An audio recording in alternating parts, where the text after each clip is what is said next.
Halo teman-teman, kembali lagi di video pertemuan kita kali ini. Pada video ini kita akan membahas tentang materi yang sangat penting dalam dunia akuntansi digital, yaitu computer fraud dan cyber security. Di era keuangan digital seperti sekarang, pemahaman tentang keamanan sistem dan potensi penipuan berbasis komputer itu wajib kita kuasai. Nah, maka dari itu yuk kita mulai untuk memahaminya bersama-sama. Fraud atau kecurangan adalah tindakan yang merugikan pihak lain demi keuntungan pribadi. Dalam konteks komputer, komputer fraud adalah tindakan ilegal yang menggunakan komputer sebagai alat atau objek kejahatan. Contohnya itu seperti memasukkan data palsu, mengubah file perusahaan tanpa izin, merusak software organisasi, dan yang terakhir itu adalah mencuri data pelanggan. Tindakan ini itu terjadi karena 3 faktor yang dikenal sebagai segitiga fraud. Yang pertama itu adalah tekanan, misalnya seperti masalah keuangan atau gaya hidup. Yang kedua itu peluang adanya celah dalam sistem. Yang ketiganya itu adalah rasionalisasi pelaku merasa tindakan itu sangat wajar. Nah, kecurangan itu menggunakan komputer dalam bentuk input fraud atau penipuan melalui data yang dimasukkan, misalnya seperti menaikkan gaji fiktif, ada prosesor fraud atau menggunakan sistem perusahaan tanpa otorisasi.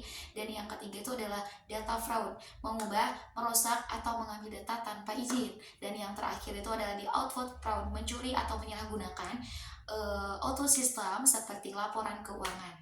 Beberapa bentuk umum cybercrime itu ada 6. Di antaranya itu ada di 1, illegal access atau masuk ke sistem komputer tanpa izin, dalam artian itu hacking.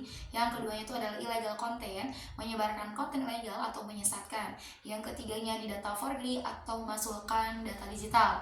Yang keempatnya itu ada di cyber espionage atau memantau-mantai data pesaing, semacam organisasi gitu ya.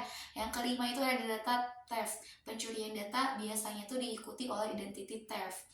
Dan yang keenamnya itu ada di misuse of device, menjual atau menggunakan tools ilegal seperti password atau malware. Nah, cara mencegah dan mendeteksi penipuan itu ada di organisasi dapat mencegah fraud dengan menguatkan pengendalian internal, lalu membatasi akses, dan melakukan autentikasi sistem. Mendeteksi fraud juga melalui audit, hotline pengaduan, serta pemantauan aktivitas sistem. Itu tuh mengurangi kerugian dengan backup data dan rencana pemulihan bencana. Nah, cyber security juga melindungi sistem dari serangan. 3. Untuk prinsip utama cyber security itu adalah di confidentiality atau menjaga kerahasiaan data, ada di integrity atau menjaga keakuratan data, dan yang ketiga itu kita di availability atau memastikan sistem selalu dapat diakses. Nah, jenis-jenis cyber security juga kita ada di cloud security atau melindungi data di cloud dengan firewall atau enkripsi. Ada network security juga mengamankan jaringan dari pencurian data. Ada juga di application security atau keamanan level aplikasi seperti password yang sangat kuat dan autentikasinya. Nah, untuk jenis ancaman cyber security itu kita di cybercrime atau pencurian dan manipulasi data. Ada cyber attack, serangan yang biasanya itu menargetkannya itu perusahaan besar. Terus ada juga di cyber terrorist atau serangan cyber yang menimbulkan ketakutan bagi publik. Nah, untuk itu, profesi akuntansi sangat bergantung pada data, sehingga pengamanan sistem menjadi penting. Auditor dan perusahaan juga harus memahami resiko cyber dan menerapkan strategi perlindungan data. Nah, cyber security dalam singkatnya itu adalah hal penting dalam dunia digital saat ini. Dengan pengendalian yang kuat dan teknologi yang tepat, organisasi minimalkan resiko dengan serangan cyber dan melindungi data penting mereka.